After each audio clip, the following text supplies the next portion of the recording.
கர்த்தருடைய நல்ல நாமம் உயர்த்தப்படுவதாக. வெளிப்படுத்தின விசேஷம் 2ஆம் அதிகாரம் 26ஆம் வசனம்.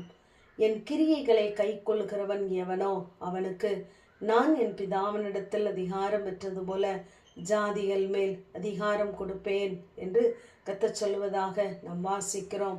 அவர் நம்முடைய ஒவ்வொரு கிரியையும் அறிந்திருக்கிறவராய் இருக்கிறார். அந்த கிரியைகளுக்கு ஏற்ற பலனை தருகிறவர் நம்மோடு கூட இருக்கிறார். ஆகவே நாம் செய்கிற ஒவ்வொரு கிரியைகளையும் நாம் தேவனுக்கு பிரியமானதா என்று எண்ணி செய்கிறவர்களாய் இருக்க வேண்டும். முடிவு பரியந்தம் நாம் கர்த்தருடைய கிரியைகளை கை கொள்ளும் பொழுது பிதாவின் இடத்திலே அவர் பெற்ற அதிகாரத்தை அவர் நமக்கும் தர உண்மையுள்ளவராய் இருக்கிறார்.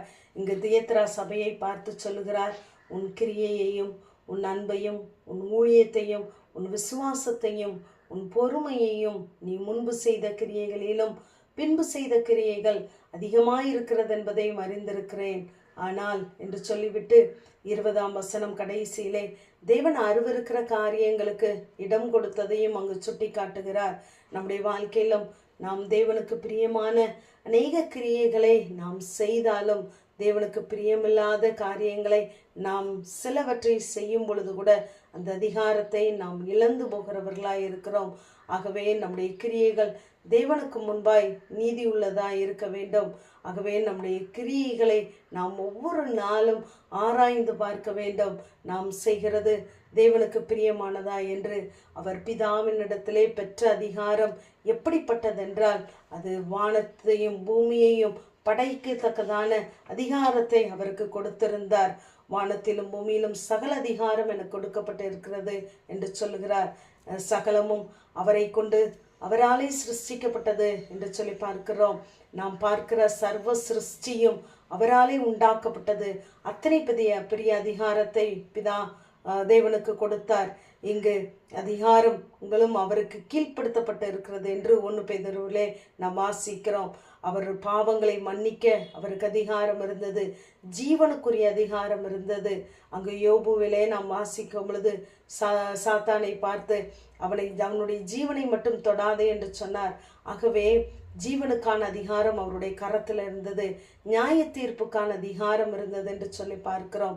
அவர் அத்தனை அதிகாரத்தை உடையவராய் இருந்ததினால்தான் அந்த லேகியோன் என்ற 6000 பிசாசுகளை கொண்ட மனிதனை பார்த்து அவனுக்குள்ள இருந்த ஆவியை பார்த்து அவர் 6000 வார்த்தைகளை உபயோகிக்காமல் ஒரே வார்த்தையினாலே அந்த பிசாசுகள் அவனை விட்டு போகும்படி உதவி செய்தார்.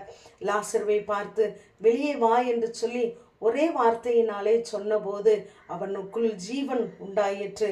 சிறுவனை பார்த்து எழுந்திரு என்று சொல்லி ஒரே வார்த்தை சொல்லும் பொழுது அவள் எழுந்திருந்தாள். கடலை பார்த்து இறையாதே அமைதலா என்று இரு என்று சொல்லி ஒரே வார்த்தையினாலே அங்கு கடலின் அலைகளை அமர்த்தினார். வானம் பூமி எல்லாம் அவருடைய வார்த்தையினாலே உண்டாக்கப்பட்டது என்று நாம் அறிந்திருக்கிறோம். ஆகவே அப்படிப்பட்ட அதிகாரத்தை அவர் பிதாவினிடத்திலே பெற்றிருக்கிறார். பெற்றதை அவர் நமக்கும் தர உண்மையுள்ளவராய் இருக்கிறார். நமக்கு தந்த அதிகாரத்தை நாம் பயன்படுத்த வேண்டும். மரணமும் ஜீவனும் நம்முடைய நாவின் அதிகாரத்திலே இருக்கிறது.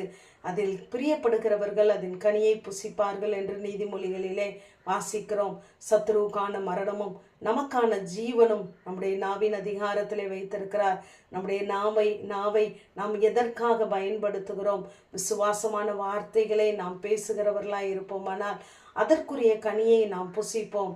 நம்முடைய நாவிலே பயன்படுத்தப்படுகிற வார்த்தைகளை கிரியைகளை நாம் கவனமாய் பயன்படுத்த வேண்டும். ஏனென்றால் அதனால் வருகிற கனியை தான் நாம் புசிக்க போகிறோம். ஆகவே மரணமும் ஜீவனும் நாவின் அதிகாரத்தில் இருக்கிறது. அந்த நாவின் அதிகாரத்தை கர்த்தருடைய வார்த்தையை கொண்டே சகல காரியங்களையும் நாம் மேற்கொள்ளுவோம். அதற்கேற்ற பலனையும் கிருபையையும் தேவன் நமக்கு தருவார். ஆகவே நம்முடைய கிரியைகளை நாம் முடிவு பரியந்தம் நாம் கர்த்தருக்கு பிரியமானவற்றை செய்து கை கொள்ளும் பொழுது கர்த்தர் பிதாவினிடத்திலே பெற்றுக்கொண்ட அதிகாரத்தை நமக்கும் தருவார். ஆமேன். ஜெபம். பிதாவாகிய தேவனே, குமாரனாகிய இயேசு கிறிஸ்துவின் நாமத்தின் மூலமாய் உடைய சன்னிதானத்தில் வருகிறேன். என் கிரியைகளை கை கொள்கிறவன் எவனோ அவனுக்கு நான் என் பிதாவினிடத்தில் அதிகாரம் பெற்றது போல ஜாதிகள் மேல் அதிகாரம் கொடுப்பேன் என்ற வேத வார்த்தையின்படி கர்த்தாவே இந்த அதிகாரத்தை பெற்றுக்கொண்டவர்களாய் உடைய வார்த்தைகளை கொண்டு சகலவற்றையும் மேற்கொள்ள எங்களுக்கு உதவி செய்யுங்க. இயேசுவின் முழு ஜெபங்களிலும் எங்கள் நல்ல பிதாவே. ஆமேன்.